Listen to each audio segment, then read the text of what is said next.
what I'm going to try and do is give you an overview of the product in the two books. Now, I want to stress overview. I'm not going to give you many arguments, or maybe not give you any arguments at all. I'm not going to give you much data. I'm just going to kind of tell a picture.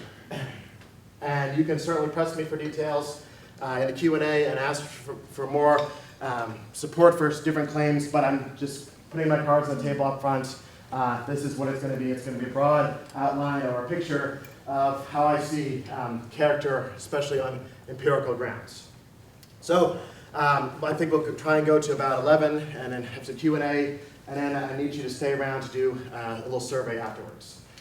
So that's the plan. Let's see if this works. Is the sound okay in the back? Good? Very good. So I see this by research in the last few years as contributing to an exploding body of research in philosophy and now in other areas, disciplines as well. Here are some of the main contributors in the past 10 years. About a third of them are in the room right now. This is the topic. This topic is the empirical adequacy of character. So, what should we think about the actual possession of character in light of the past 50 years of research in social psychology, personality psychology, and psychology in general? So, lots of good work has been done here, and I'm just going to give you my take on where I think the truth lies. So, for today, as I said, I'm going to summarize a novel empirical framework for thinking about the moral character traits which I claim are widely possessed by many people today. Notice, it's just a claim about moral character traits. I'm not claiming this anything more than that about, say, epistemic traits or prudential traits or aesthetic traits, although I hope to go there someday. I'm going to break it up into two parts. First, some negative conclusions about the lack of virtue and vice, and then the second part of the talk will be a positive view, which I call the mixed trait view, and I'll give you some ideas from that, but really not be able to spell it out in a lot of detail. So, in order to get this going, I've got three assumptions that I used last year in last year's talk. Since I'm sure you remember all those assumptions and all the arguments from last year's talk, I can just breeze right through this and not spend any time on it. Or I can spend a little time on it, just to remind you of what those claims were. So, first of all, for the purposes of discussion, I'm going to assume a broadly Aristotelian framework for thinking about moral virtues and vices, which I'm going to take to involve the following claims. For the virtues, a virtue is a disposition to think, feel, act, a little bit more precisely, a disposition to form certain beliefs, desires, which in turn can give rise to subsequent actions. It can come in degrees. I'm not one who thinks that virtue is an all or nothing matter. There can be weak virtue, moderate virtue, strong virtue, full virtue. This disposition, the virtuous disposition, gives rise to some degree of cross-situational consistency and temporal stability in behavior.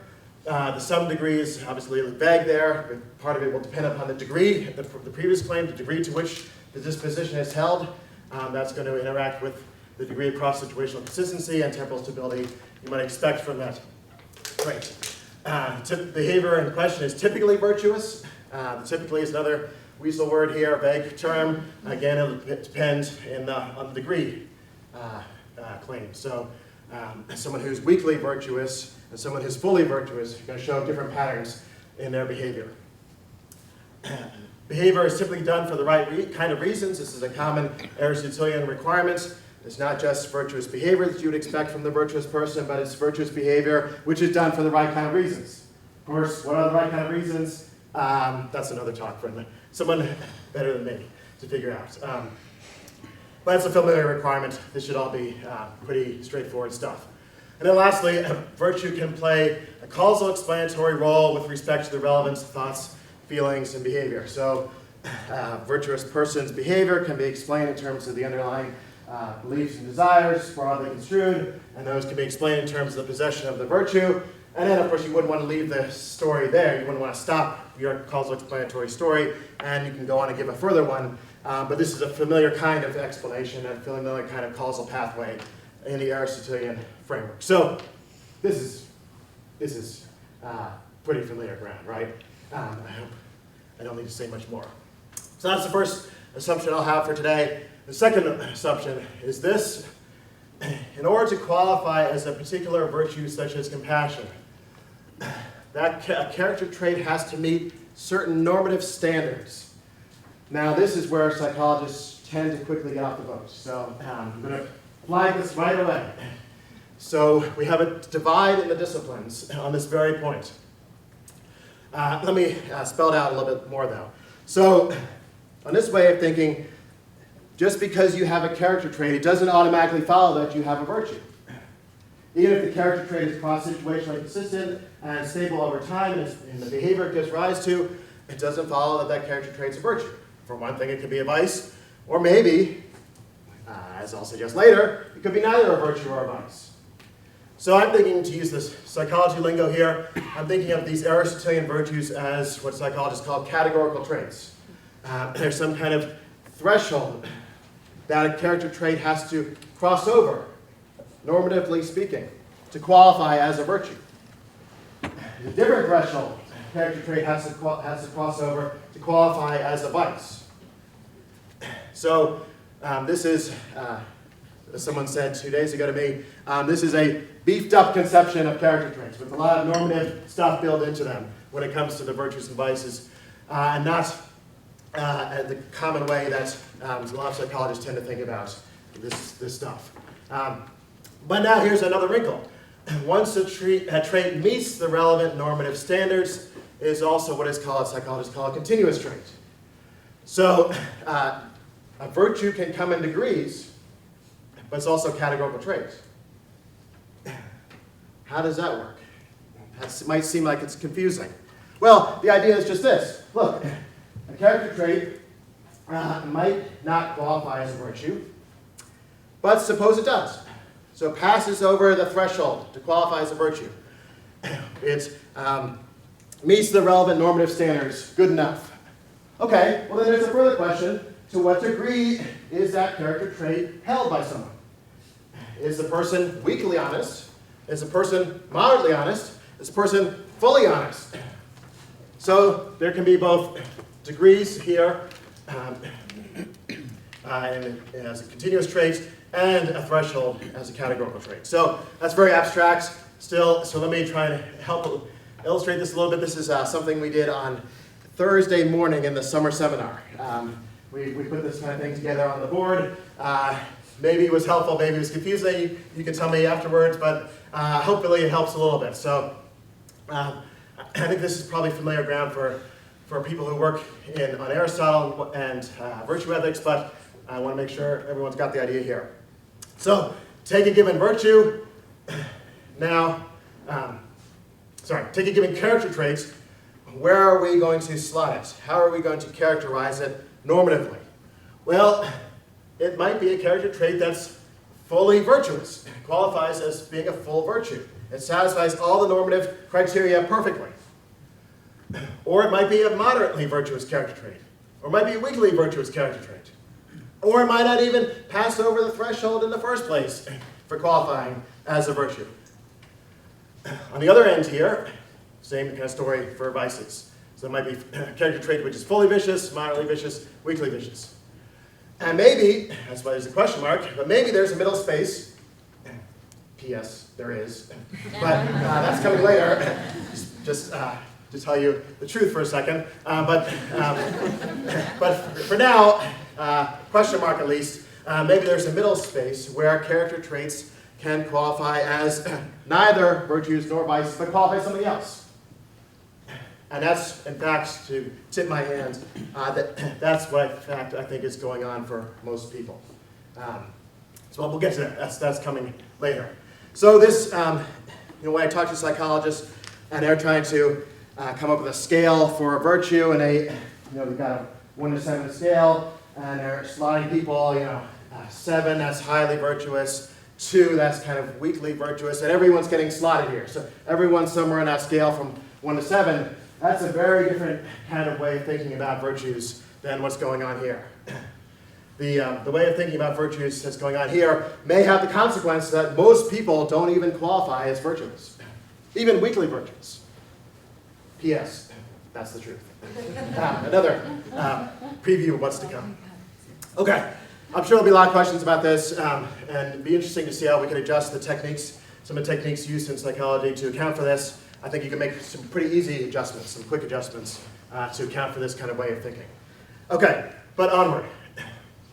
Third assumption. This is the most abstract, kind of metaphysical, philosophical assumption, but I think it's pretty familiar if we get past the language. Character traits are metaphysically grounded in relevant, interrelated dispositions to form particular beliefs, desires, emotions, and the like. Wow, my life has changed now. I know that. That is profound. Of course, I don't even know what it means, so, but that's the fancy way of saying something, I think, which is pretty ordinary. Look, take a character trait, it has constitutive elements, it has parts to it. One part might be some beliefs that make up the character trait. Another part might be some desires that make up the character trait. Another part might be some emotions. And then maybe you want to talk about construals and other things that CAPS people like to talk about, for instance. So that's all this is saying, is look, character traits aren't these mysterious entities, they're just kind of made up of more familiar folks' psychological entities, like beliefs and desires and emotions. That's just what they, I would even say, that's just what they are. Now let me explain that a little bit more.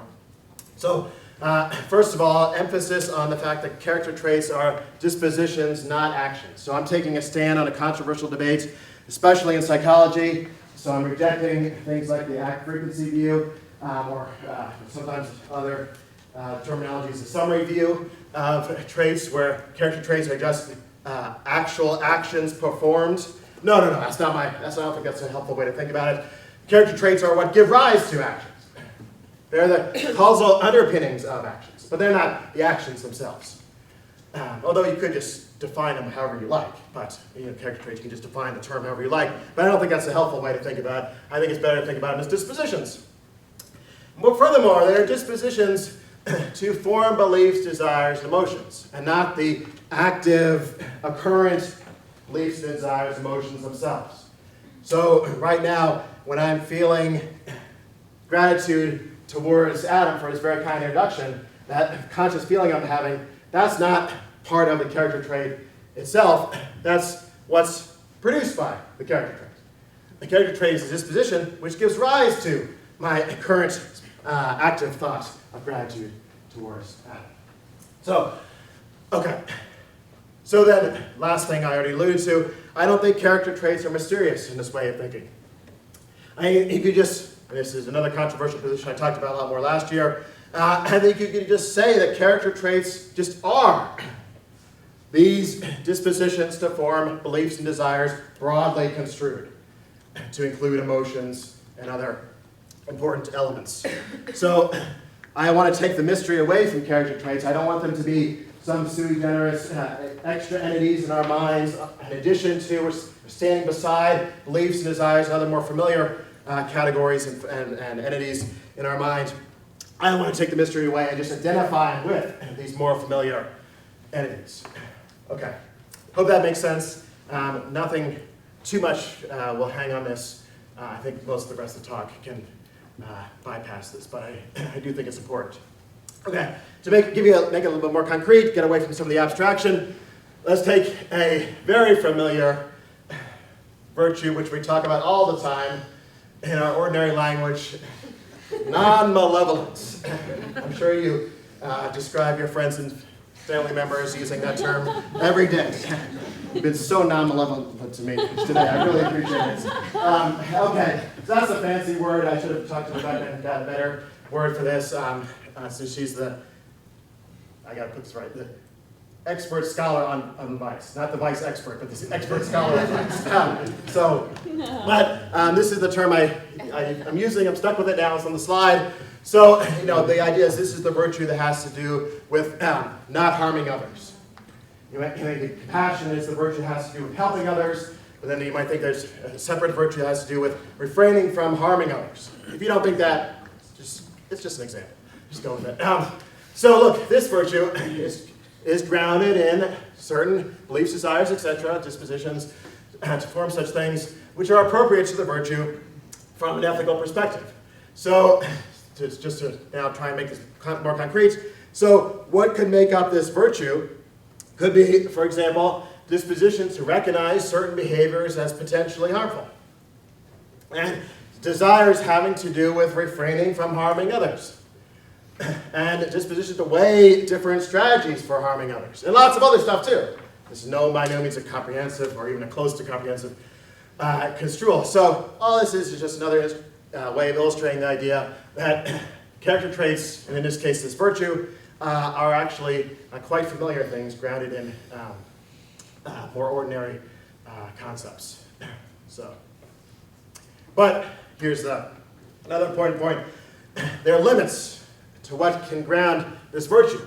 For example, a desire to harm others in order to maintain my positive self-esteem, which Baumeister's research suggests, to me at least, that it seems like it's pretty widespread, that kind of desire would not be a constitutive element of a virtue of non-malevolence. And that's not the right kind of thing. From an ethical perspective, that would be a constitutive element. That would be excluded on normative grounds from such a virtue. Okay. So another way to think about it, tying all this together, we've got relevant stimuli from our environment. We've got these dispositions to form beliefs and desires, which are the constituents of this virtue. And we've got appropriate background conditions, like there's oxygen in the air and more interesting ones than like that that allow me to survive. And then together, all this can causally give rise to occurrent beliefs and desires, active thoughts in our minds, whether conscious or unconscious, and then in turn can give rise to actually non-malevolent behavior. So stepping back and not harming someone, removing yourself from the situation, getting away from a potentially explosive context could arise from such a virtue. Okay, so that's the setup, the conceptual setup. Now let's get to the interesting stuff. So here's a question for you. Given the psychological evidence, is there good reason to think that most people have characters which include the virtue of non-malevolence? And in general, do people have characters which include the virtues, whatever, moral virtues of any kind? Non-malevolence, honesty, compassion, take your favorite virtue. Is there good reason to think from the psychological evidence that most people have those virtues? You already know what my answer is. No. Now, I'm not going to argue for that here. In the first book, I go through hundreds of studies in the helping literature, the harming literature, the lying literature, etc. The second book, I also do the cheating literature, and the picture I paint there is one where most of us don't seem to be qualifying on normative grounds for having the relevant virtues. All I'll do here is just give you a quick taste.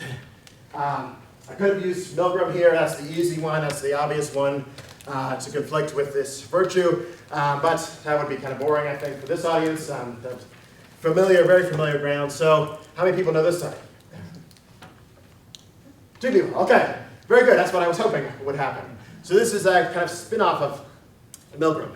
And since I'm so bad pronouncing names, as you saw on Thursday, when I butchered half the names of the prize winners, and thankfully that was not on video, but now it is on video, so now they know I butchered the names. I'm just going to call these guys M and R. Okay? So, M and R's study from 1986. Here's how it goes. So I'm just going to read you. And, by the way, along the way, feel free to interject. I'm not one of these people who you have to sit there passively and you gotta wait to the end to ask a clarification question, and then like half the talk is confusing because you didn't something could have been clarified. So put up your hand, clarify at any point. Yes. How do you pronounce that name?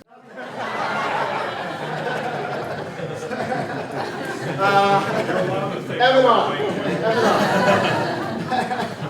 Boy, that was a tough question. No more clarification. Forget it. But thank you, Walter. I appreciate the help. So, okay, here's how it goes. This is pretty interesting. So it's modeled after Milgram, but it's different enough that it provides us a kind of distinct illustration of some of the challenges to instantiating the virtue of non-malevolence. So in their setup, a confederate is taking a test. The participant is administering the test verbally. from another room, that sounds familiar, and records the answers. And the experimenter is with the participant. So, okay, that's familiar. Same setup as milk. The participant knows that the test taker is unemployed and that this test is very important as it must be passed for him to get a job. So a lot hangs in this test. Different than milk here. The participant is told that during the course of the 32-question test, he is to make certain negative and stressful remarks at set times. And these range from mild comments up to now your test score is insufficient to harsh ones. If you continue like this, you will certainly fail the test. Yay! Not the last part. But you will certainly fail the test. Maybe that's the way. You will certainly fail the test. According to the test, you are more suited for lower functions. Sorry to inform you of that. You are more suited for lower functions. Okay, back on track here now. Participants could see a computer readout of the level of stress being experienced by the applicant. And also saw that as the test went on, the remarks were getting more stressful, the applicant's performance was getting worse. So it's clear that the stress remarks were having an effect on the performance of a negative effect on the performance of the applicant. On top of all this, the participant knew that the applicant had been lied to ahead of time about the procedure, and for every stressful remark, the applicant would protest in some way. So all this stuff that should have curbed what's going to happen, you can kind of know what's going to happen. So all this stuff didn't seem to make a difference.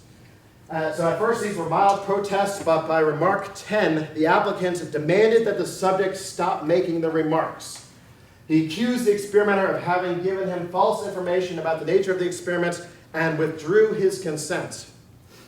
After stress remarks 14 and 15, his response was one of despair. Participants who raised objections to the experimenter, so now we're kind of back in Milgram again, and were given the same 4 prods from the Milgram setup, such as please continue, and you have no other choice, you must go on. Clear enough? You can read it for yourself.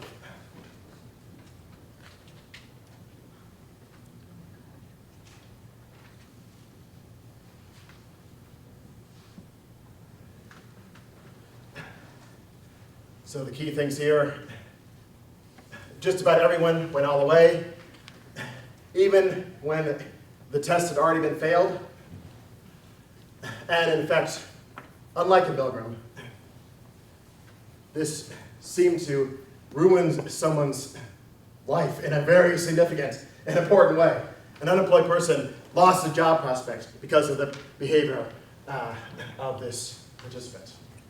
Okay. Now we're all depressed, right? Now, everyone's quiet, depressed. This is not so nice. Because before you saw the study, well, I guess the Milgram, you already know about Milgram. But anyway, most of us would have done the same thing, presumably. So that's not so admirable, I don't think. And then, that's just one study. So, Christian, can I ask for clarification? Yeah.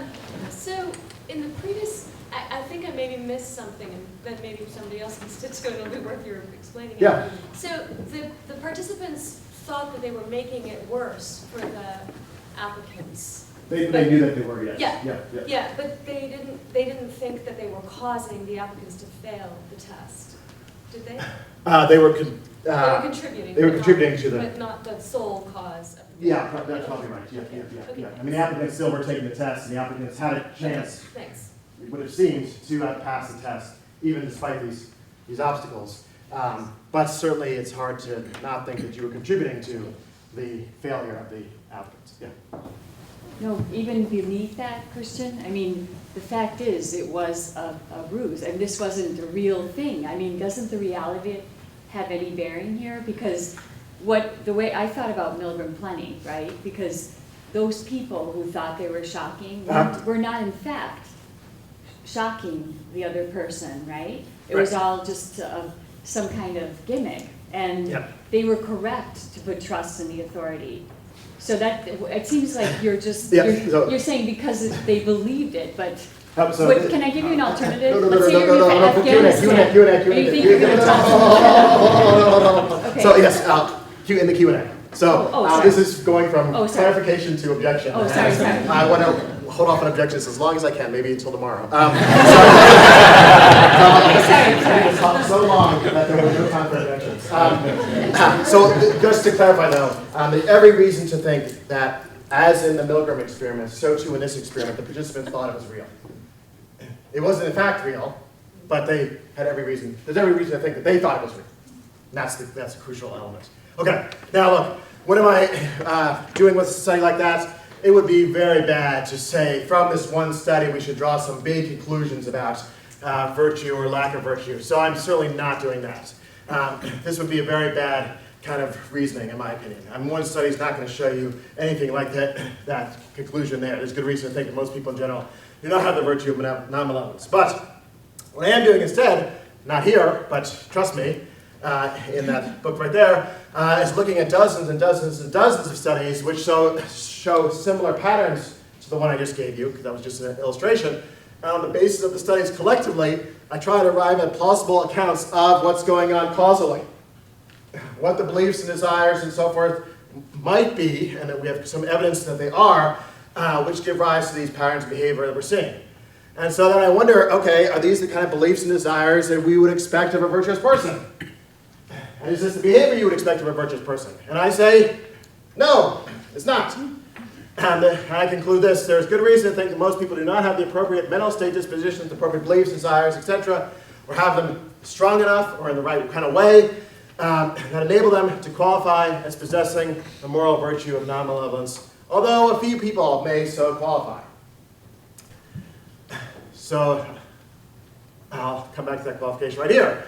So on the basis of this part of the project, here are some of my conclusions. Most people do not have the virtue of non-malevolence. I already said that. And more broadly speaking, most people do not have any of the moral virtues to any degree, although a few might possess one or more of them. So this is a very strong claim in one sense.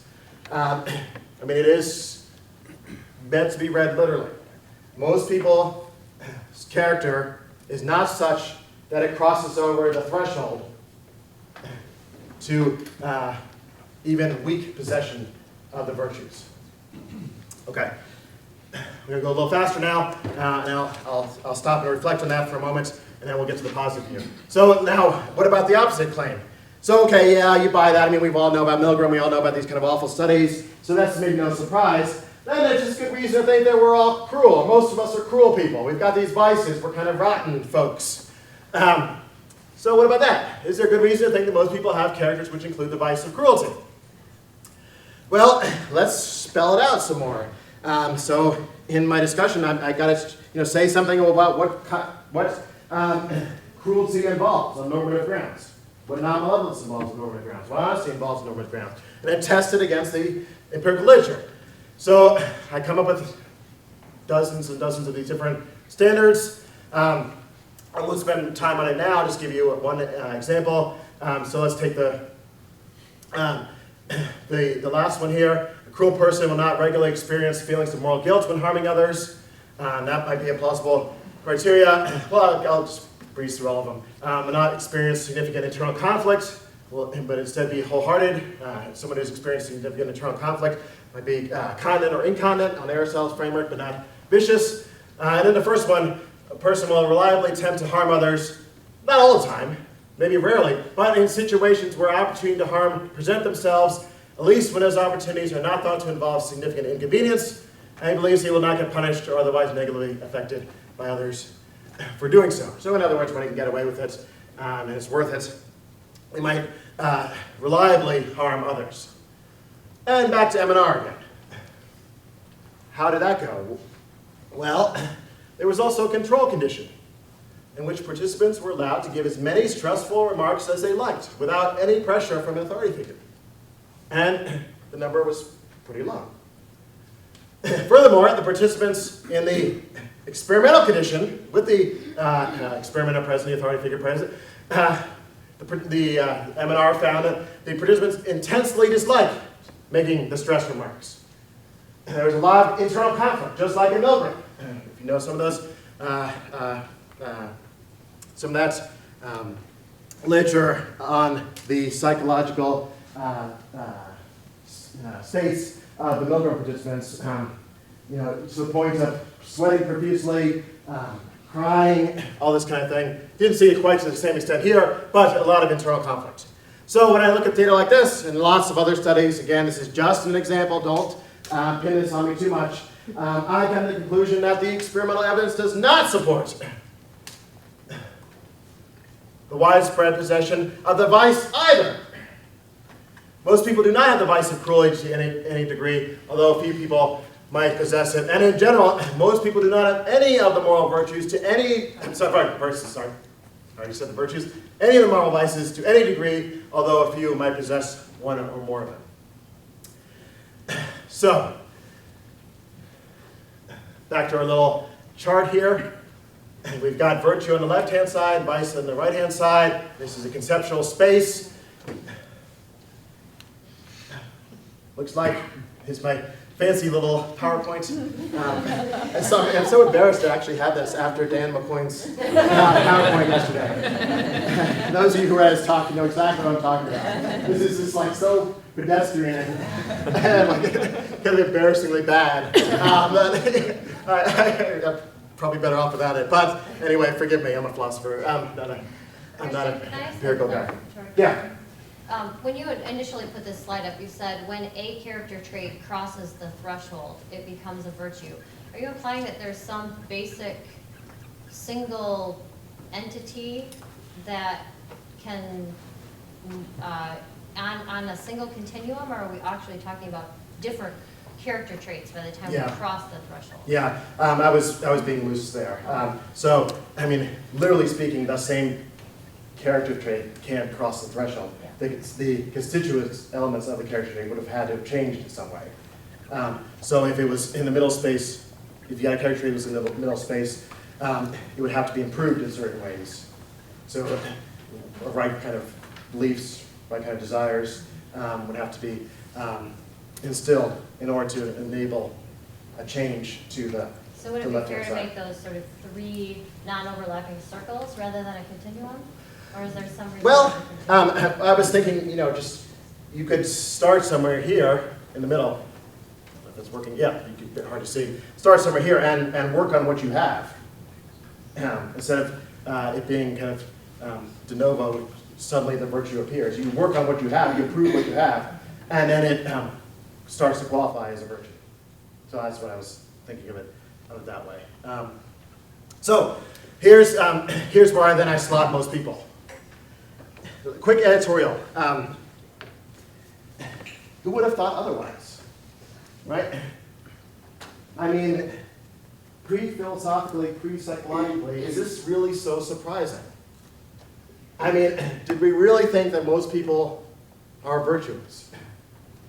I mean, reading history, did you really think that? Reading the news, or seeing the news at night, do you really think that? It's hard to believe. Now, you might have been a little bit more tempted towards the widespread vice. You and I acknowledge that. But this doesn't sound so surprising in one sense at all. On Monday, Bill Paul Sreenivasan visited our summer seminar, and he said, look, I just believe this all along. That I didn't need any psychological evidence to tell me. It's just pre-philosophically, pre-psychologically pretty obvious. Okay, you know, sounds fine to me. A quick nod to theology, since this is the very interdisciplinary conference. This shouldn't be very surprising on theological grounds either. I mean, take ideas like the fall, or depravity, or these kind of things. I say total depravity, I said just some kind of depravity, or original sin, or just sin in general. These kind of notions should lead us to think on theological grounds that most people don't have the virtues. But does that mean that most people are just vicious? Is that the right way to think about it on theological grounds? That's not clear to me either. I mean, what about notions like being created in the image of God? So those notions seem to support something more than just us being vicious people. So that was my, very brief and I'm sure not very helpful nod to theology, but this is all meant to be saying that the picture shouldn't be so counterintuitive or weird or foreign after all. Okay, so now on to the positive story. sorry for the lead up to this, but I wanted to motivate it. I wanted to try and tell you why I think we need a positive story here to explain something. Because most people are not virtuous, most people are vicious. Well, what are most people actually like? What's the true story on empirical grounds with respect to most people? If it's neither the virtue story nor the vice story, what is it? What is the positive story? And there are lots of options you could take here. Here's one option. And someone in the room has defended this option. So you could go with local virtues, or sometimes called local traits, but the examples are usually local virtues, such as honesty just in the classroom, or compassion but just at the supermarket. And you can say, look, these local virtues, and maybe also local vices, are widespread. It's just those cross-situationally consistent ones, those global virtues. They're not, those Aristotelian global virtues, they're not widespread. It's just these local ones. Quick note on this. Note that this approach uses nominal descriptions of the situation. So I'm using the CAPS idea here from the CAPS Cognitive Affective Personality System approach in psychology, made famous by Michel. So I'm using that idea. So these are descriptions of the situation that are more objective, like the classroom or the supermarket, as opposed to descriptions which appeal to what's psychologically salient to the individual. I notice there's no right kinds of reasons requirement either. It's just a more behavioral construal. The behavior is virtuous in this nominal situation. That's enough over time, stably over time. That's enough to get you a local virtue. So that's one option. You could go with other construals of local traits. For example, you could add a right kind of reasons requirement. You could say, no, it's not just these local virtues which are widely possessed. It's local virtues which lead to local good behavior done for locally good reasons. That would be another way to go. And there are other variants there. You could employ some kind of radical situationism. You rarely see this anymore, but most people do not have any moral character traits at all. Just jettison moral character traits. Kind of one way of reading Gilbert Harman, his papers could have suggested this, although it's probably not the most charitable reading of his view. So I don't go these directions. I can say why in a Q&A. I'm not going to pause to say why here. But I don't pursue these options. I pursue a different one. So let me now introduce the view. Are people behind me in there okay? Do we need to stand and take a little stretch? No? Okay. Got a hand? Yeah. Quick question. Yeah. In terms of virtues that may be more common, the Value in Action survey actually has hope on there as a virtue. And so I would be curious if you would classify that as a virtue, because hope would be something possibly that would be more common to most people, except for maybe like depressed people possibly wouldn't have hope. But typically that would be found, I guess, maybe with most people. Okay, good. So I'll give you the clarification answer, and then you can press me with an objection later if you like. The clarification answer is yes, I would think of hope as a virtue. So if my initial claim is correct, it would have to apply to hope as well. And so in the Q&A, you can come back to me and say, look, there's this evidence that most people do have that virtue of this. And then we'll see where that goes. But yes, the quick clarification is that's the virtue. Yeah. Okay, sounds good. Thank you. Okay, so let's start off the positive view this way. Most people actually do possess traits of character, so I'm not a radical situationist. I'm going to reject that very quickly. And pertain to the different moral domains. And these traits function the way normally, character traits normally function. They're constituted by the familiar folk psychological entities. But I can't really tell you much about them in an easy way. I wish I could just call them to mind with a word. But I can't use honesty. And I can't use dishonesty. And I can't use compassion. I can't use non-malevolence. Those terms aren't going to help me, right? I really don't have easy terms to use to describe these character traits, unfortunately. I can describe the patterns of behavior that they give rise to. I can call to mind different experiences you might have had that are indicative of these traits, but I don't have a word or set of words to give you. So I've got to invent a technical set of technical terms here. Very technical, very complicated term Mixed traits. Very deep philosophy going on here. So I'm going to call these traits mixed traits. Now, the mix I found over the years can be quite misleading. Maybe I should have used a different term, but it's too late. I'm kind of stuck with it now. So let me just clarify right from the beginning. This is mixed is purely a normative matter.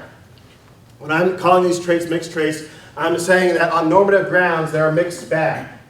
They've got some good sides, they've got some bad sides, it leads to some good behavior, leads to some bad behavior, leads to some good motivation, some bad motivation. That's all I mean by mixed here.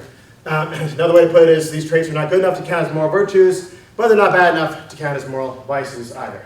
So the informal way to put it is they're a mixed bag on normative grounds.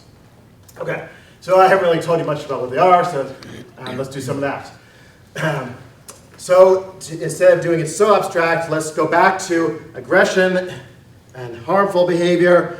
We saw the virtue there, we saw the vice there, now we see the mixed aggression trait there in that domain of experience. And I say most people have a mixed aggression trait as part of their character and not the virtue of non-malevolence or the vice of cruelty. So what does that mean? Well, remember, these traits are mysterious. So all that means is we've got a bunch of beliefs and desires like these.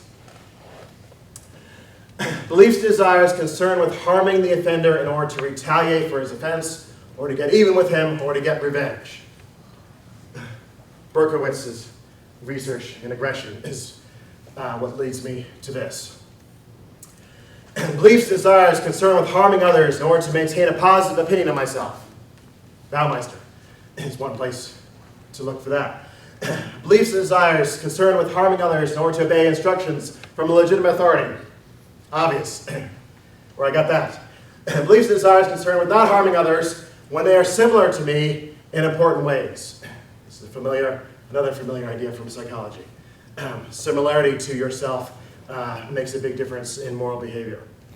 And another one that's familiar, beliefs and desires concerned with not harming others when I'm thought to bear a significant degree of personal responsibility for the harm and would be blamed if I did. So the diffusion of responsibility idea gets picked up there. So look, this is not a complete inventory. This is just scratching the surface. There are many more beliefs and desires. Keep in mind, the desires include emotions. It's a broad category. But collect these together, and they constitute the mixed aggression trait. You can go more fine-grained now. If you don't like this big category called a mixed aggression traits, take them separately. We'll go more narrow. We'll take this one, and we'll call this a trait. We'll take these, call these traits. Take these, we'll call these traits, etc., etc., etc. So it's easy to simplify by talking about a mixed aggression trait, the big category, the broad traits here. But you don't have to do that. You can go much narrower. You can go all the way down just to specific beliefs and desires themselves. So shift language for a moment. You can talk in terms of clusters of CAPS units. I'm fine with that. And say there are specific clusters of CAPS units going on here that are relevant to harming. Cognitive affective units that are clustering here that are relevant to harming. And when you look at these, look, some of them are pretty admirable, some of them are not very admirable from a moral perspective. Collectively, it's very much a mixed bag. Hence the mixed traits.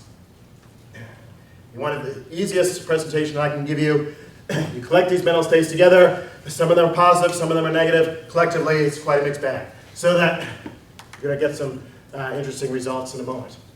Taxonomy we can put on the table now. If you think of character traits, and you think there are moral character traits and non-moral character traits, like epistemic character traits or prudential character traits, aesthetic character traits. You go down here, there's some associated with aggression, others associated with other moral domains, etc. Goes on and on and on. We subdivide one more time. We've got the virtues associated with aggression. We've got the vices associated with aggression, but that's not it. We've also got now mixed aggression traits associated with aggression. Okay. So now I generalize. It's not just aggression. So people have a variety of these traits as part of their character and not a variety of virtues and vices across the moral domains, which is compatible with a few people qualifying as virtuous and a few people qualifying as vicious. There's a bell curve here. Could be a bell curve. We'd have to see. And I'm fine with that. This is not a claim about all people. It's just a claim about most people. And few people could have vices, and some people might not even have any of these things at all. Mental impairments of various kinds could preclude them from being instantiated adults. Okay, a few more things. People hanging in there okay? We're good? Is it hot? Cold? Comfortable, excellent. Few applications, just to finish it off. So, what might we expect when it comes to behavior with these mixed traits? Well, it's going to be extremely fragmented. There's going to be a high degree of intrapersonal variability in moral behavior when traits like this are around. Oh, wait, lo and behold, lots of evidence from psychology that there is a high degree of intrapersonal variability in moral behavior. No surprise to me. So that this can be spelled out a little bit more. So that for example, the harming behavior will seem fragmented. Some situations people harm awfully. Other situations the same people don't harm at all when they could and get away with it. So that's just spelled out here. Without adequate moral justification, people could exhibit aggressive and harmful behaviors towards others. And the same people could, in other situations, not exhibit aggressive and harmful behavior towards others, even when it would be easy to do so and the person knows if you get away with it without being punished. Doesn't do it. So a lot of fragmentation. This is not real data. I don't even pretend to give you real data here that my lab has discovered in my very carefully controlled experiments using many participants in longitudinal studies. I leave that to Will and Mike. Here's just an illustration, an imaginary illustration. 4 situations: Larry, aggression, peer ratings of his aggressive behavior on a crude scale from 0 to 5. So we see the profiles all over the map. And this is going to turn very quickly in a kind of CAPS direction. You're going to see some familiar ideas from the cognitive affective processing model, but applied now to specifically moral behavior. Introduced more situations, and again, this is just imaginary, but you'd expect his aggressive profile to be very messy, to be all over the map in the different situations he was in. And his frequency of harming at different levels of aggressiveness during a year, so now we put the levels on the x-axis, and frequency of harming at that level on the y-axis. So in this case, yeah, he wasn't that harmful in a lot of situations. He didn't do it that much, but there were situations in which he was even maximally harmful in his behavior. So he's all over the map in his, yeah. Doesn't Larry have an average level of aggressiveness for that year? Yes, he would, yeah. Presumably, and I would, wait, is there, That's it. Okay, yeah. So we presumably would also have an average level, and when it comes to stability, I would expect to find high degree of stability in the average level of aggressiveness from one year to another. Yeah. Now, again, I would expect to find that. I'm not saying we have found that. That's just what I would expect to find. Okay, how about the motivational side of things? Well, I'm going to introduce this category of enhancers and inhibitors. So there are going to be these certain psychological enhancers that are going to boost positive behavior. A little bit more formal characterization than that. What's on the screen. These enhancers can influence a trait in such a way that there's an increase in motivation to act aggressively when presented with opportunities to do so, as compared to the level of motivation to act aggressively apart from the influence of the enhancer. Very abstract. But when you see the examples, you'll say, oh yeah, of course, if these are the enhancers. In other words, controls versus experimental participants, where the controls are not experiencing frustration and the experimental participants are experiencing frustration, and then they're given the same opportunity to harm another. You would expect the experimental participants to harm more frequently, or to a greater degree, or whatnot. So I'll skip that. You can thank me later for skipping that messy slide. But a very crude way this might work. Obviously, this is so crude, it's almost embarrassing to put it up on the screen, but it serves to illustrate the points. if we had Larry without the enhancer, we might see this profile here, and Larry with the enhancer in the same situations, we might see an increase in his aggressiveness in those situations. So the enhancer boosts his motivation to harm and his subsequent harming behavior. At least it can do so. It often does do so. And then there are going to be inhibitors too. No surprise what they are. But note for inhibitors, the behavior drops below control levels. It's not saying that it's just going to be the same level as control levels. It's going to be dropping below control levels. So these people are going to be even less aggressive than controls are when there are things like guilt, empathy, negative affect, and activated moral norms. Not in every case. We have to qualify each one of these. But certainly some cases in which, for example, empathy would serve as an inhibitor for harming behavior, and controls would show even less aggressive behavior than empathetic subjects would show even less aggressive behavior than controls did. Okay, now, real quick, we're almost there, I promise.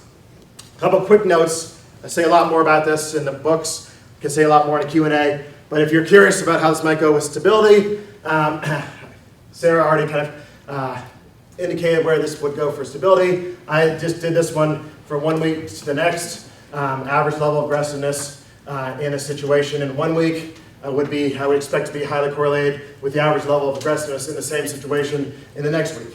Maybe that's too crude, maybe it's too short of a time frame, maybe we need to do it in months or years. But I would expect to see something like that. And here I'm obviously drawing on some of the psychologists in the room will recognize I'm drawing on some of Will's ideas in the density distribution model here. Consistency, look, clearly you would expect not much consistency, but it depends on how we define consistency. I mean by cross-situational consistency. If we define it in terms of nominal situations, things like office, home, in the car, yeah, you're not going to find much cross-situational consistency. There's going to be a high degree of intrapersonal variability from across nominal situations. However, if you go psychologically salient, well, what's psychologically salient to the person? Well, then I would expect a different answer. And this is just a familiar line from Michelle's project that you could see much higher degrees of cross-situational consistency when you're keeping in mind what the person, him or herself, thinks of it, or what is psychologically salient for the person, him or herself. I had to correct myself because it needn't be conscious. It could be unconscious psychological salience as well as conscious psychological salience. So another crude example here, Milgram and Larry, if he was a longitudinal study here, and the version of Milgram where the experimenters argue with each other, his aggressiveness might be very low. In the standard version, his aggressiveness might be very high. This might look like a lot of cross-situational inconsistency, hard to make sense of, but we can tell, I think, a perfectly coherent story about that on psychologically salient grounds. Generality, I've already stressed this before, I want to stress it again. You don't have to just have one broad trait here. This is a common complaint that I get. Look, this is so broad, it's kind of just encompassing all these different aggressive psychological processes. Yeah, if you don't like it, go more narrow. Subdivide. In the same way in the big five, you subdivide into facets. In the same way in virtue ethics, you can start talking about honesty, and you subdivide that into honesty with respect to cheating, with respect to stealing, with respect to lying. You can subdivide even more there. There's no reason why you can't subdivide these mixed traits into more specific mixed traits, more specific ones, all the way down, have a tree structure, all the way down to the specific CAPS units or the specific, in other terminology, beliefs and desires. Oops, that one got out of order. So lots more to be said here about stability, about consistency, about generality. Individual differences, there are going to be individual differences for these traits. Certainly going to acknowledge that. Prediction, we can formulate various predictions on the basis of these traits. Awareness, so they function both at the conscious level and the subconscious level. There are implications here for metaethics, those philosophers who work in metaethics. There are implications here. There are implications in normative ethics for this view. But I've tested your patience or your mixed patience, since you don't have patience, long enough. So I'm just going to stop and say, see the books, and thank you to the host.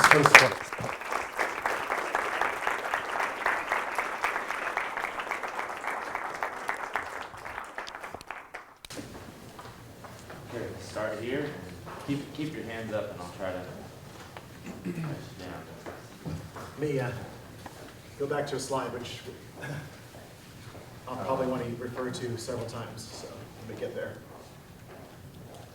Right, so thanks, Christian. So if you're right and most people are in this middle space of this continuum that you put up on the top, on account of the fragility of our traits in light of, or in the face of external pressure, then I'm wondering, why should we care about virtue? So here is one reason to care about virtue, that virtue would be the kind of thing that, if possessed, would serve as a buffer against bad behavior. It would be some kind of insurance policy against external pressure to do the wrong thing.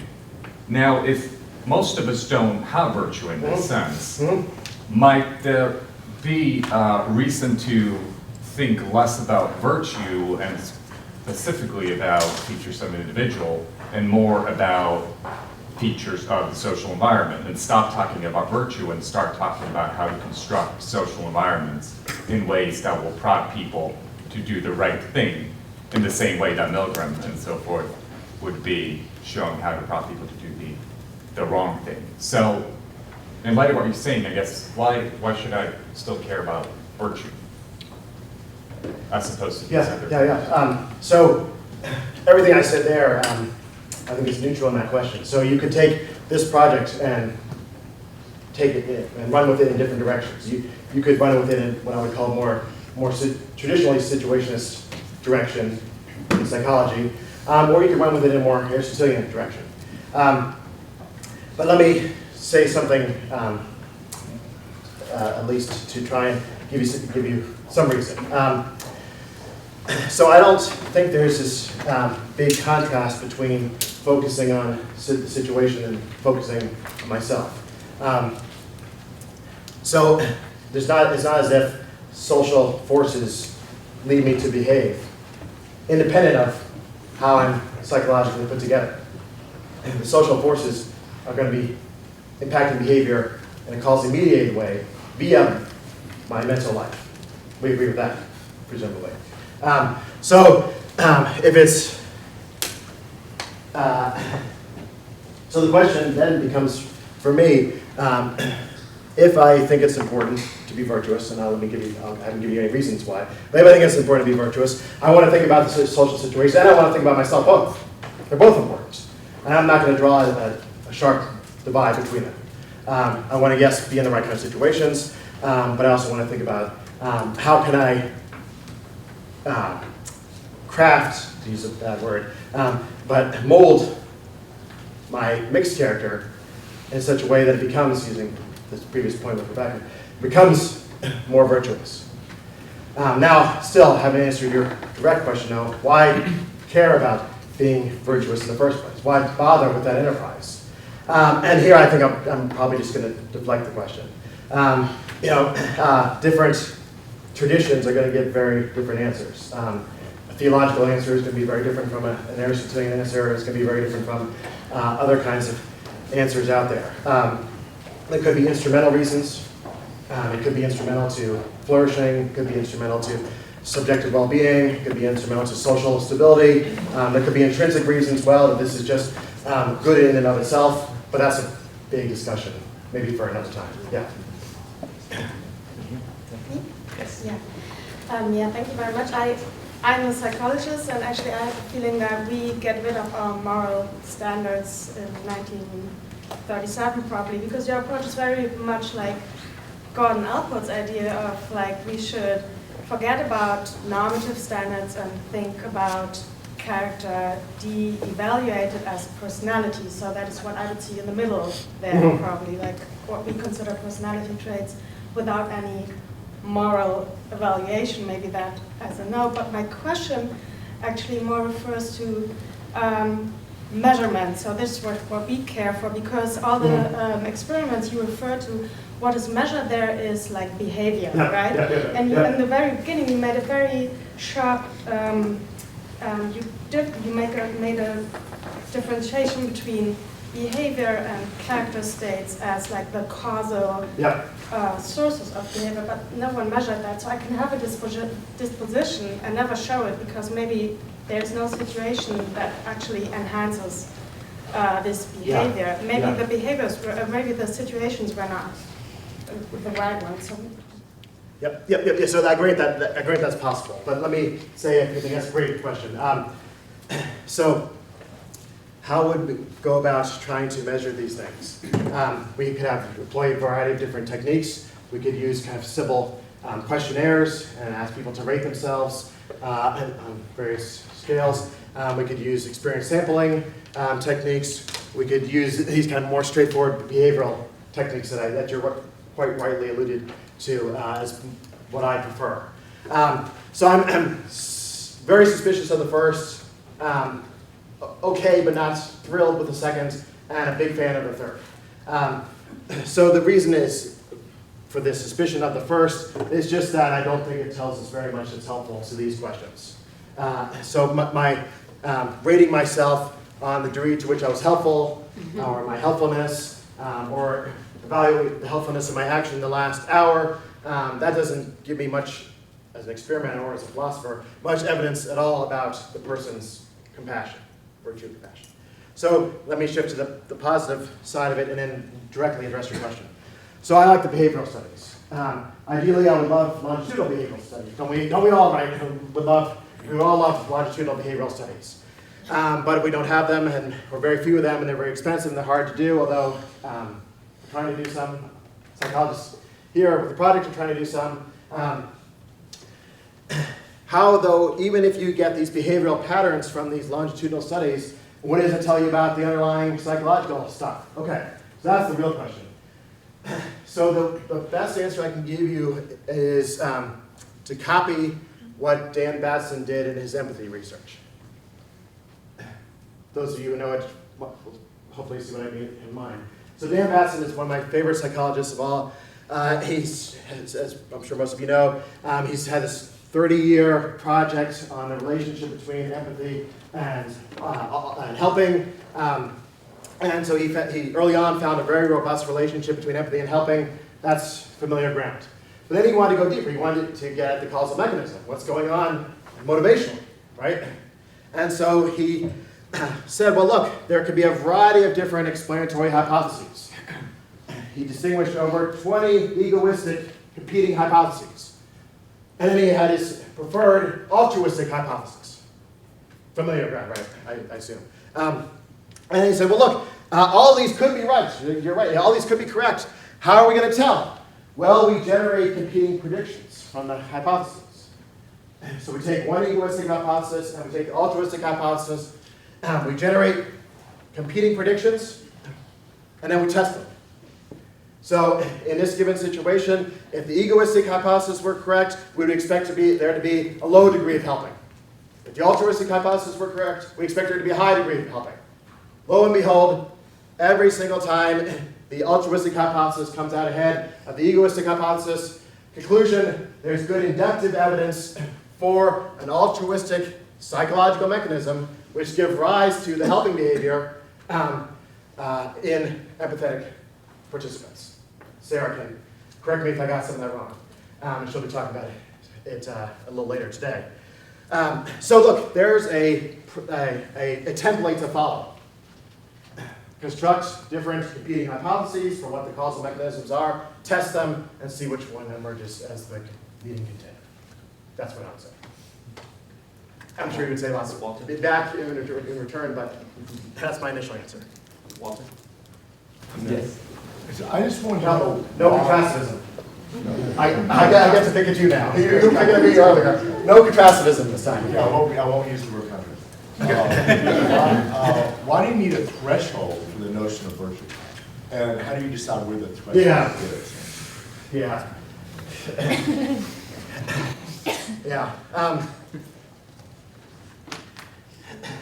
That's very great, as you can tell from my behavior. You can infer my underlying, you can infer something of the underlying causal mechanisms going on here. A very difficult question. So, first of all, let me say some general things. I assume there is a threshold. I don't think it's going to be easy to pin it down by any means. It very well could be there's no sharp line. It could be some vagueness here. In fact, there's good reason to think there is a vagueness here. Nevertheless, there seem to be clear inliers and clear outliers, even if there's vagueness at the border. By that I mean, so now motivating the threshold. So one motivation is just the contrast between virtues and vices. Anyone in the Aristotelian tradition is going to have a threshold or some kind of divide between a virtue and a vice. So you're already in that picture to begin with. And that's enough for me to get off. But you can have tall and short with no threshold.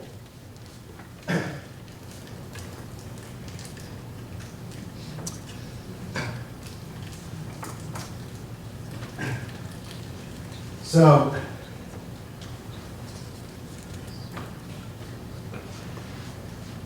right, so is it a matter of, you just want to make it a matter of degrees all the way No, it's not down? like tall and short. Virtue's like real tall on the moral character traits. Virtue and vice is real short on the moral, But there's no threshold for tall or threshold for short, nor for virtue and vice. I think there is a threshold. But you're just asserting that, Walter? Why couldn't there be a threshold for tall? I'm asking why he's assuming there is. Yeah. I'm not asserting that there is. I'm not sure what to say about that example. So let me just go back to the one I'm a little bit more comfortable with. So I think we can try and spell out such a threshold in the moral case with respect to virtues and vices. And in an appendix, I try to give about 30 different principles getting at that threshold. And I hope that those principles are intuitive, such that if you satisfy one of the principles, you satisfy a necessary condition for being virtuous. If you fail that principle, you fail a necessary condition for being virtuous. So a lot of work is being done by those principles. So I think to get this going more clearly, we'd have to just look at those principles and see what you think about them. And see if you think that they give us some kind of bright lines for demarcating the conceptual space here. So that's a kind of dodge, but it is an acknowledgement I do have something to say about this. Yeah. Go back to Nancy. Thanks for your talk, Christian. It's very good. I have, as usual, I think I asked you the same question or a similar question last year. Okay. And it was about assumption 3. So if you could go back to the slide that has assumption 3 on it, that might be helpful. Yep. This is the one about the grounding of character traits in mental state dispositions.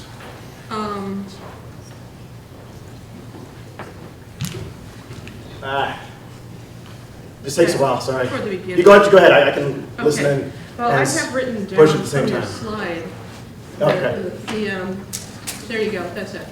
There, you have the third assumption, character traits are metaphysically grounded in relevant interrelated dispositions to form particular beliefs, desires, emotions, and the like. And then you have again, character traits are dispositions, not actions. Okay. What does the metaphysically grounded add there? That's one question. It seems to me that any reference to metaphysics necessarily muddies the waters. Okay.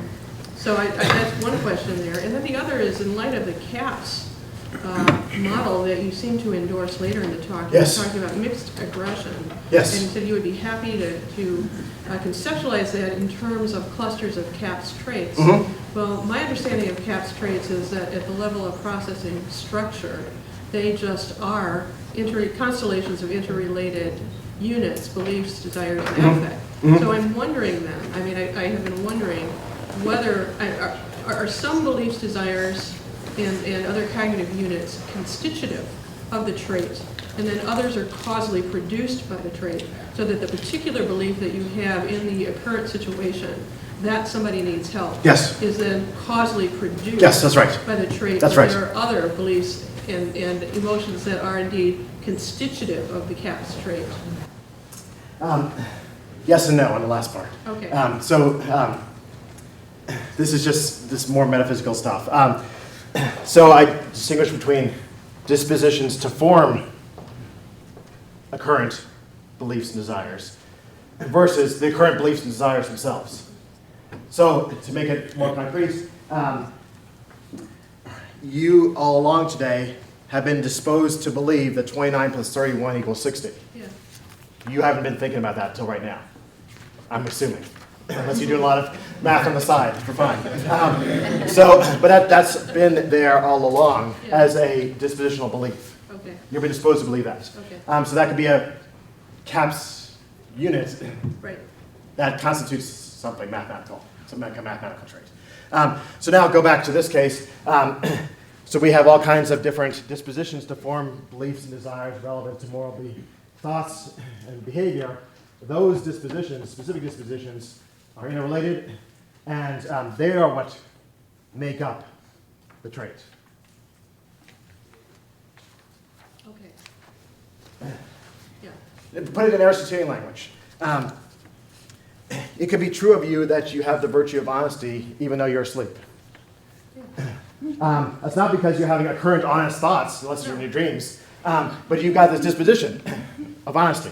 What does that disposition of honesty consist of? Right. Well, it consists of all kinds of more specific mental state dispositions, like disposition to want to tell the truth, keep it simple, and to believe that this would be the truth and this would be a lie.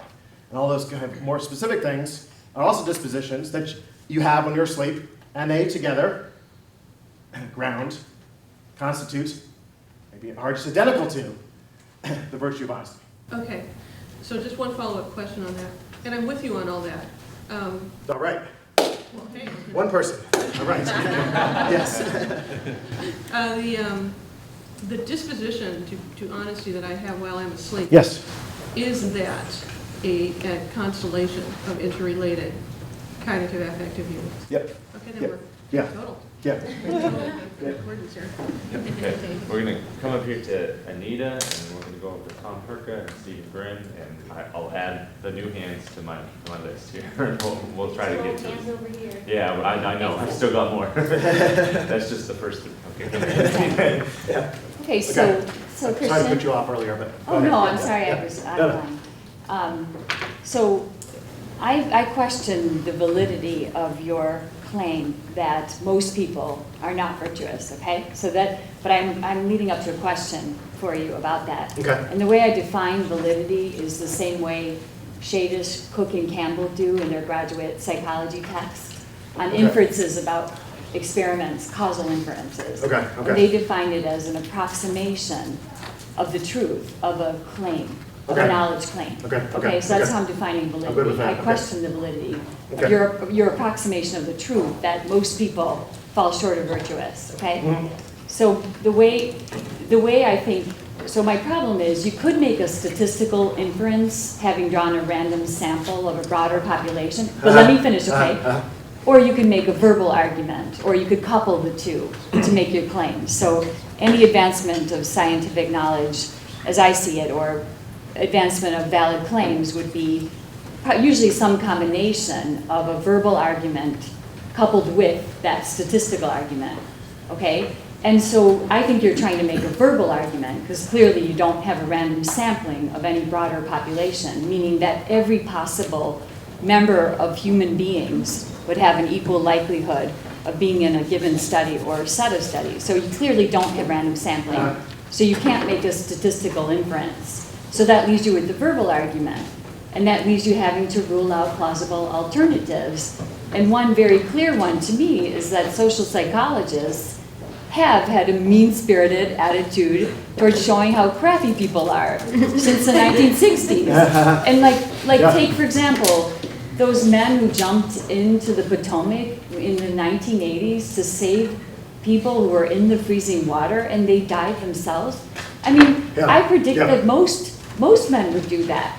jump into the water, seeing children there that they don't even know. Why don't we set up circumstances like that to test people's virtues? So what do you say about this? So my question for you is, what do you say about that clearly plausible alternative explanation, which is that the studies you're citing, hundreds, be they as they are, have had this as an undergirding, like mean-spirited, if you will, or at least anti-goodness sentiment. Good. So first of all, I think you've just given David a new research project, because we can't do that kind of study in the real world. Let's do a virtual reality alternative to it. Look, on the random sampling, I think you asked a very similar question last year, and I think you're onto something. But let me focus on the heart of the question, which is the kind of negative attitude of social psychologists. Look, you're quite right to highlight some of the admirable positive aspects of human beings. Absolutely. It didn't come across so much in this talk, but I couldn't agree more. Look, my theory is not a vice theory. It's a mixed theory. So my theory says that in some situations, people are going to behave very admirably, maybe extremely admirably. In other situations, they're going to behave very crappy. And these are the same people in different situations. And they're both true. So what evidence is there is that of the positive side that I could cite? Well, again, go back to the empathy research. I mean, the empathy research tells a very positive story in most respects about human beings. I can explain the qualification if you want. But look, when we're in an empathetic state of mind, we're much more likely to help. That could include helping strangers, and the helping could be done for altruistic reasons, not egoistic reasons. That's impressive. It has something to celebrate and applaud about human beings. And a very positive result of social psychology. And side by side with M&R, Milgram, and company. So I want to emphasize both sides. Tom Herker? I was going to, like Walter, ask about the thresholds, but I'll just make a related point. Could you put the threshold diagram up? It doesn't take much time. I fear that this might get me into trouble. It got me into trouble in the seminar. I was going to make an empathetic comment. It's sort of in response to the first question about why, if so few people are virtuous, why should we care about virtue? Well, we shouldn't care especially about virtue, but we should care about the underlying facts on which virtue supervenes. In other words, we should care about the continuum that's at the bottom. And so let's say most people aren't virtuous. It might be possible to move them from the right part of the middle space over to the left part of the middle space, and nobody would be becoming virtuous, but it might be important to do that, and more important to do that than change the situations. And it would be, I think, more important to move somebody a big distance inside the middle space than to move somebody else a tiny distance from the right of the virtue threshold to the left of the virtue threshold. The threshold morally makes no difference. What matters is where you are on the continuum. And so the fact that there is a threshold and very few people are to the left of it doesn't mean that we shouldn't care about the underlying facts on which virtue supervenes. Those underlying facts being a continuum. That was very empathetic. Can I disagree with you and have that be my response? Yeah. I entirely agree. Yeah, I think that's that works really nicely in this picture. And I thank you. Let me write this down too. If the rest of you on the queue could just say things you'll agree with, that'll we'll go very quickly. Yeah. I would prefer that. So first off, I just want to thank you for the talk. That was awesome, Christian. I've learned a lot and really enjoyed it. But I have a question about thresholds too. But here's the but. Here's the but part of this. So I'm always fascinated by them. They're like this alluring thing, but they always lead to these rocks, and you're like, oh, why did I go with the threshold? Yeah. So here, I'm trying to think of what would trip the threshold. Yeah. So what would move you over the line? And I'm thinking of things like, well, maybe it's being for the good, or making the good my basic priority. But if you go for something like that, then that seems to vacate this middle ground, everything to the right, because then you're either primarily for the good, or you're not. And if you're mixed, if you're for the good under some circumstances, when it's convenient for me, you don't have this full-hearted devotion or dedication to the good that would seem to trip the threshold line for virtue. And I could also add that I think that you said this was compatible, this was a nice move for theologians too. I don't think this fits in too well with the theological framework. If you think of, say, Augustine, so what's your basic orientation? Towards self, love of self, or is it towards love of God and neighbor, towards love of others?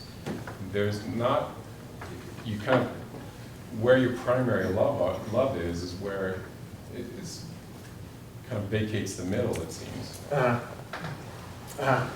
Yeah, I accept that last point. It would not work so well in that framework. That's right. But that's not how I'm thinking about the thresholds. How do you think? Yeah, so, not very clearly is probably the answer. So what I'm thinking of them is, the way I'm thinking of them is just very kind of slow and plodding. Just trying to spell out what in my mind would be various behavioral and motivational criteria, such that if someone's satisfied them, that's one piece of evidence that the person is virtuous. The person fails at that criteria, that's one piece of evidence the person is not virtuous. And so then I just try and give it a clear articulation of what I think some of those criteria are. And this is the only one I gave you in the talk today, and this is not a virtue, this is a vice. And so let's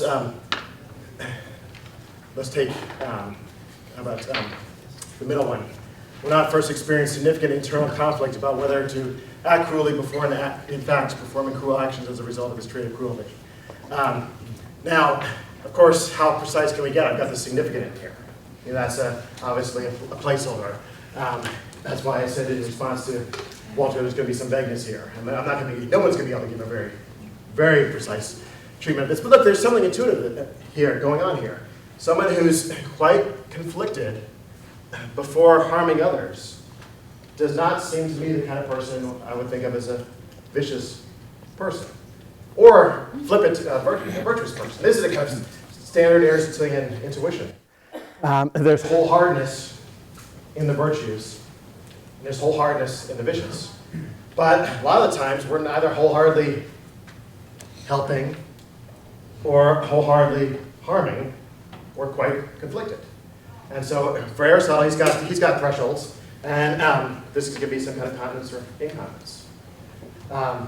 So that's my best attempt to answer you right here. Yeah.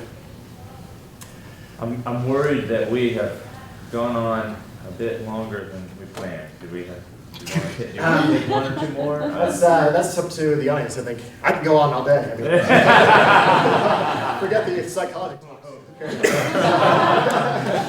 Let's keep doing this. But in seriousness, 5 more minutes? Okay, in the interest of wrapping up, those of you who still have questions, I'm going to try to get to as many as you can. If you could just ask the question very quickly, as little setup as possible, and limit the follow-ups, and we'll try to get through. We're going to go with Charlie Starkey, and then we'll go Tyan, back to Svi, and Sarah, if we have time, we'll come back. Okay, Sarah is waiting for the spot on the queue, and okay, let's try to get to those three. Charlie. I'm going to pass and just accost Christian later on. Okay. Yeah, you have a list for accosting. Svi. Sorry, is it Svi? Yes. Oh, Matthias, I'm sorry. Well, I just wanted assume for a moment that we can measure those things. But if you measure those things and you put the threshold, say, at the 95th percentile, and you have the upper 2.5% on that side, right side, if I'm right, then you're claiming that at this very extreme, among the virtuous people, virtuous behavior is situational, purely situational. Say more. So amongst the virtuous people, so you take the very, very extreme, the highest 1 or 2%. Okay. That's the virtuous people. I would maybe. I mean, let's not put numbers on that. Yeah. Just for the sake of it. Let's assume we can measure that and all that. Yeah. But if I understand it right, those extreme cases, virtuous behavior would then be entirely situational. Why is that? Why does that follow? Well, statistically, you have an extreme restriction of range, which would get correlations to close to 0, and conceptually, given that you have very few opportunities to observe virtuous behavior, then if an occasion comes, you have very little ways to discriminate among this being a highly virtuous person or not so virtuous person. So I think the logical consequence would be, which could be fine with you, I don't know, I mean, that if you put the bar so high and a virtuous behavior comes, the virtuous behavior must be purely determined that the person better reacts virtuous. I mean, that there must be, and therefore it must be situationally determined, which then would alleviate the need to distinguish among weakly virtuous, moderately virtuous, or highly virtuous. Yeah, so we're gonna have to spell this out on paper or go slower. I'm just slow. I don't think that would follow. So look, if we had some way to, I guess an epistemic question, not you're asking, how are we going to be able to isolate these fully virtuous people? Well, let's see how they, if we could, see how they behave in a wide variety of different morally relevant situations. And why can't we see that these people, if they are in fact highly virtuous, behave in a different way in a wide variety of morally relevant situations than most other people? So if they're maximally virtuous, then just about every time when they're acting in character, they do the right thing. In contrast to this other group, which sometimes gets it right, sometimes gets it wrong. Maybe some people get it wrong quite a bit. I think there would be a nice distribution in the behavior in these various more relevant situations. That's how I think. I don't think I'm fully addressing your question, so that'll have to be accosting later. I'll think about it. Yeah. Ty. Sorry. I just wanted to raise the point about mixed situations, and I'm wondering if a view of mixed trait Oh. can fit without mixed situations, Oh, because okay. you can imagine your same framework where there's some situations that are very strong, such as the experiment you put up where there's very little variability. Yeah. Some that are very weak where there's a lot, and then most are in the middle. So it's the mirror image and how you might reconcile. Wow, I never thought about that.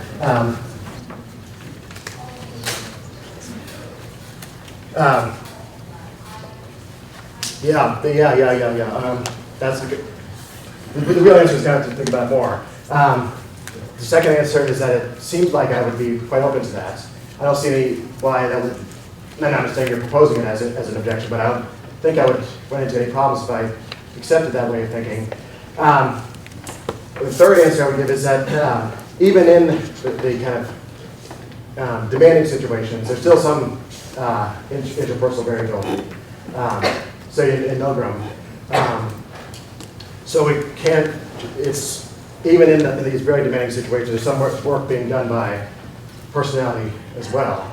So you can imagine you could have the most extreme person, you'd have a chain of most extreme situations. Yeah, so it seems like a framework. Yeah, right. So but we can go even more demanding, so that everyone behaves this way in this kind of situation. Behaves really badly in this situation, and the opposite end of the continuum, everyone behaves really, really well in this other kind of good demanding situation, and then in the middle, there's kind of room for variability.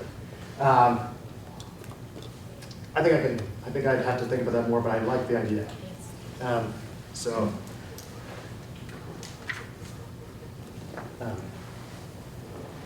And what counts as demanding is a function, though, ultimately of what's going on here, right? It's not that this, I wouldn't want to accept a variant where it's the situational forces that kind of take us over and bypass our agency or bypass our mental lives. It's still, because we are this way in here, we respond that way to that really demanding situation. So because we are disposed to obey authority figures in here, most of us behave that way in Milgram. So it's still the first and foremost, it's what's in here that matters to me. And then that gets reflected in how demanding situations are. Does that make sense? Yeah, but thank you. Okay, we'll take two final brief questions. We've got Doug Guyver in the back and Linda. We have Linda go first. Linda. Christian, I just wanted to ask you a question about your continuum. Now, you said that lots of people have asked about the threshold, but I don't want to ask about this continuum at all, because this is supposed to be an Aristotelian framework, where Aristotle thought that each virtue has two opposing vices. So, standard example is courage. The vices opposed to courage are foolhardiness and cowardice. And, you can't display that with a single continuum. Yeah. Moreover, foolhardiness and cowardice are more opposite to each other than either one of them is Yeah. to courage, which is supposed to be a mean. Yeah, So I yeah, wonder if yeah. you can say something about that. Yeah, I'll say something briefly, and it may not be enough.